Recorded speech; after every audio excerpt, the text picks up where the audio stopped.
Hello there, thank you for clicking on this video. Thank you for watching my channel. In this video we'll be going to Aysgarth, which has got a beautiful falls there, really popular, absolutely breathtaking. But more importantly we'll be discussing how many jalapenos do you have on your pizza and what are the best type of tent pegs.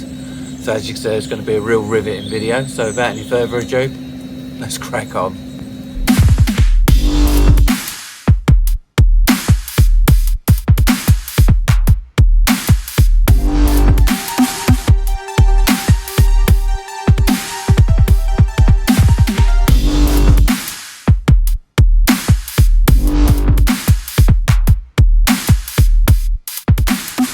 Once I managed to get out of the traffic jam, everything seemed to be going well and I carried on down the motorway.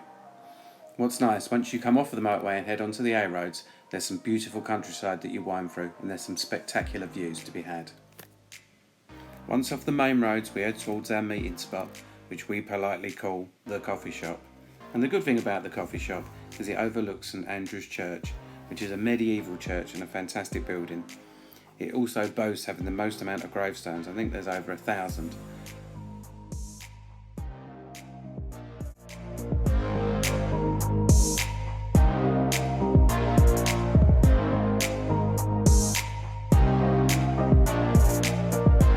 Also a big part of camping in the countryside is making sure that you close all the gates behind.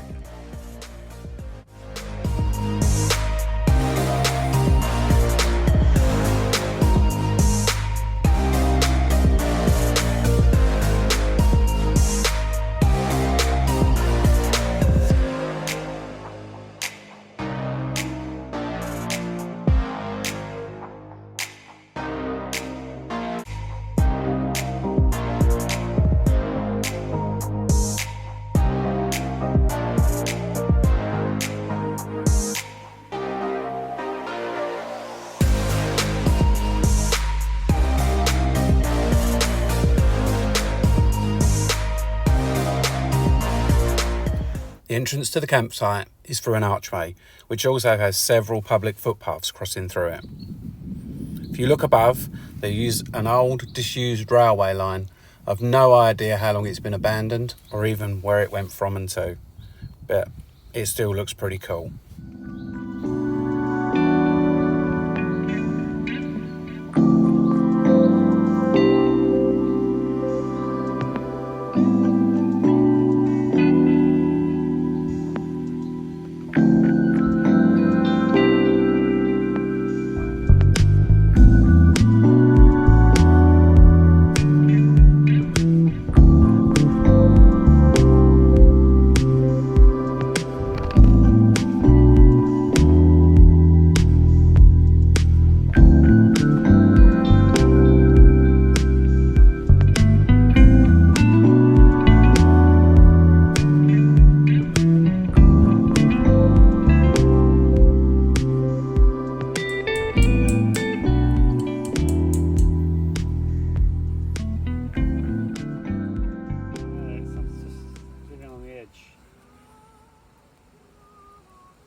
Once we'd set up, the more important business started, like what we was going to have for tea.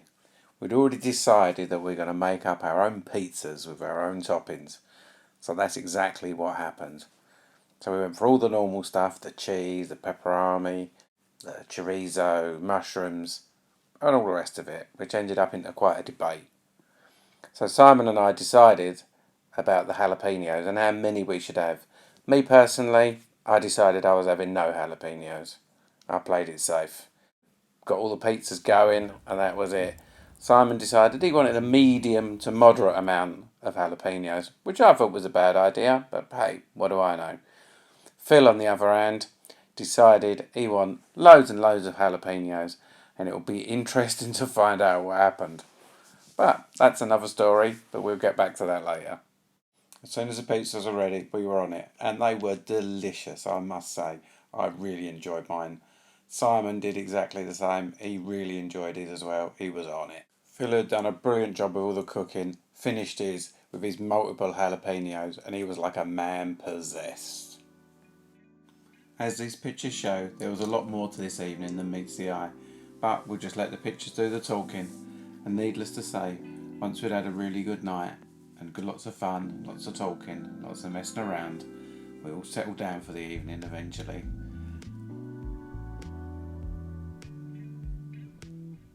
And then we all calmed down and it was time for bed. So we all sloped off and got our heads down. See you all in the morning.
Morning. How do? Morning. My tent pegs are absolutely fantastic. They're like a V-shaped aluminium. Very, very pleased with them. Very sturdy. Don't bend. Absolutely fantastic. Cost? Reassuringly expensive, I believe, because they're made by Van Gogh. And they're the F10 series ones, so they're not the normal common or gardener ones. So they're really pleased with them. Perform really well. Well, personally, I don't go for manufactured pegs at all. I just like to come out into the wilds, bring minimal equipment, just a knife, and make my own pegs. And I think anyone who doesn't, well, quite frankly, they're not on the same page. You've got to make your own gear, and that way you feel part of the woods, and the woods becomes part of your camp. Right, Phil, do you want to talk us through what you've done today?